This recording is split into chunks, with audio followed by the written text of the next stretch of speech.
महाराष्ट्रात वाहनावर विविध पदांचा उल्लेख असलेले स्टिकर्स लावण्याचा ट्रेंड सुरू आहे। काही दिवसांपूर्वी आमदार हे स्टिकर लावणं वैध आहे का या संदर्भात आम्ही माहिती दिली होती, पण आता जळगावातून असंच एक प्रकरण समोर आलंय। अशोक स्तंभ सदृश चिन्ह असलेलं स्टिकर वाहनावर लावणं एका वाहन चालकाला महागात पडलंय। नेमकं प्रकरण काय आहे तेच मी या व्हिडिओतून सांगणार आहे। नमस्कार, मी नुपूर आणि तुम्ही पाहत आहात story.com। अशोक स्तंभ भारताचं राष्ट्रीय चिन्ह, पण याचा वापर करत वाहनाच्या मागील काचेवर हिरव्या रंगाचं स्टिकर MH19 या जळगाव पासिंगच्या एका स्कॉर्पिओ कारवर आढळलं।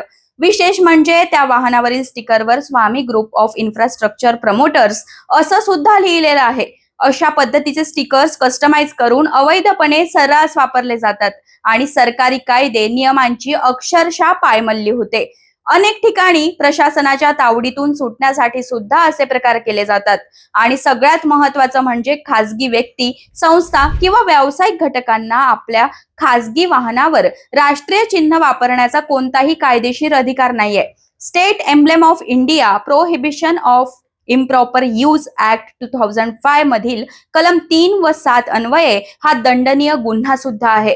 ही बाब जळगावच्या दीपक कुमार गुप्ता या सामाजिक कार्यकर्त्याच्या लक्षात येताच त्यांनी तातडीने जिल्हा पेठ पोलीस स्टेशन गाठलं आणि याबाबत 10 मार्च 2026 रोजी तक्रार दाखल केली। या बाबतीत पोलिसांचे चक्र फिरले आणि FIR सुद्धा दाखल करण्यात आली।